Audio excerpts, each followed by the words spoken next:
La première chose à comprendre, c'est qu'il ne faut pas faire des vidéos où YouTube risque de supprimer votre chaîne. Il y a des sujets sur lesquels, quand vous continuez, commencez à faire des vidéos, vous n'avez aucun problème. Au début, tout avance bien, vous obtenez des vues, des abonnés et vous atteignez les 1000, 2000 ou même 5000 abonnés et bam, YouTube décide de supprimer votre chaîne. Pas parce que vous ne faites pas de bonnes vidéos, mais parce que les sujets que vous avez décidé d'aborder ne sont pas les sujets qui sont autorisés sur YouTube. Donc, il y a des sujets comme ça qu'il faut absolument éviter. Les vidéos sur les logiciels malveillants, les logiciels de piratage, ce sont des vidéos qui ne sont pas autorisé, et également les vidéos sur les informations pour accéder à des contenus payants. Si aujourd'hui vous avez des astuces pour accéder à des contenus qui sont normalement payants et vous faites des vidéos sur ça, YouTube va vous attendre pour que vous atteigniez un certain nombre d'abonnés. Il y a des chaînes YouTube qui sont supprimées après 15 000,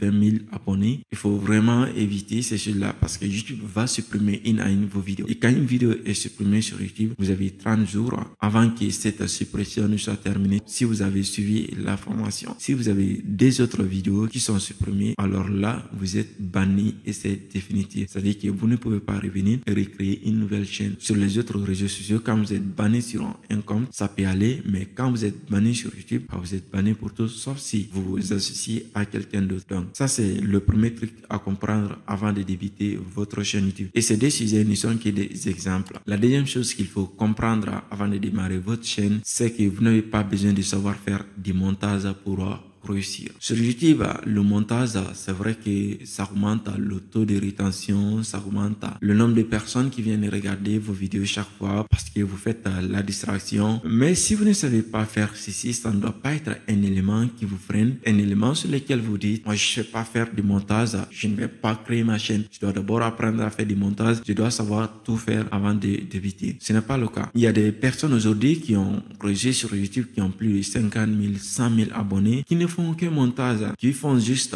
des vidéos comme des lives. Vous savez, les lives, c'est direct. C'est comme ce qui se passe dans la vie réelle, sans le découpage ni rien. Ils prennent leur caméra ou leur téléphone, ils se filment et ensuite ils postent ces vidéos sur YouTube et ça cartonne. Chaque personne à sa façon de réussir. Mais si vous vous comparez à ceux qui font des gros montages, bien sûr que ça peut vous freiner en vous disant que moi, je sais pas faire du montage et du coup, YouTube n'est pas fait pour moi. La troisième chose à comprendre, c'est que vous n'avez pas besoin d'avoir 100 000 abonnés pour commencer à gagner de l'argent sur YouTube. Contrairement à ce que beaucoup de personnes vous feront croire que vous avez besoin de plusieurs milliers d'abonnés afin de commencer à gagner de l'argent, ce n'est pas le cas. Personnellement, j'ai commencé à gagner de l'argent avec ma chaîne YouTube quand j'avais moins de 1000 abonnés avec la stratégie que j'avais mis en place. Et bien sûr que si vous voulez gagner beaucoup plus, vous devez commencer à élargir votre communauté. La quatrième chose à comprendre, c'est que vous n'avez pas besoin de montrer votre visage pour commencer sur YouTube. Il existe plusieurs façons pour vous de faire des vidéos si vous êtes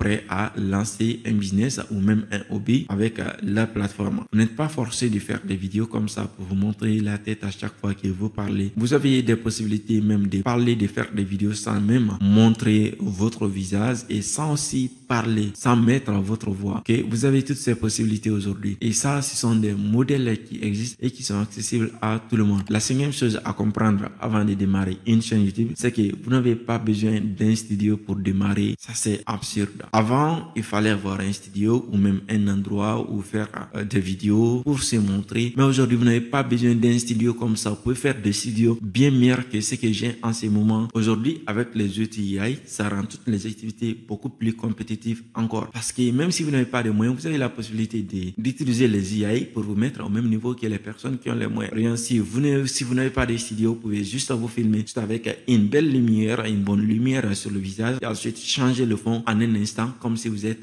ailleurs. Les gens ne vont même pas comprendre que la vidéo n'a pas été enregistrée là-bas. On ne peut aujourd'hui pas faire la différence entre un vrai studio et un faux studio. Aujourd'hui, vous avez cette possibilité. Vous n'avez pas besoin d'avoir un studio pour commencer à faire des vidéos YouTube. La sixième chose à comprendre avant de démarrer votre chaîne YouTube, c'est que démarrer une chaîne YouTube et faire des vidéos n'est pas facile. Contrairement à ce qu'on peut vous dire, que vous avez besoin juste de prendre votre téléphone et de vous filmer de votre caméra. Ce sont des choses qui étaient avant avec des vlogs et autres. Aujourd'hui, il faut bien préparer ses idées et ensuite venir s'asseoir devant la caméra et faire des vidéos. Donc, si vous êtes quelqu'un qui fait des vidéos avec le montage peut aussi prendre beaucoup de temps. Ce que beaucoup de personnes ne sont pas prêtes à faire lorsque les résultats ne sont pas là au début. Parce que quand vous commencez au début, personne ne vous connaît. Donc, vous êtes juste avec votre téléphone, vous êtes la seule personne et l'algorithme YouTube, même l'algorithme aussi ne vous connaissent pas parce qu'il ne sait pas quel type de contenu vous publiez et quel type d'audience serait intéressé à ce type de contenu. Donc, quand vous commencez une chaîne YouTube, pensez que ce ne sera pas facile. Et quand ça devient facile, si vous faites partie de la minorité des personnes, 2% ou 1% des personnes qui ont du succès dès qu'ils démarrent leur projet,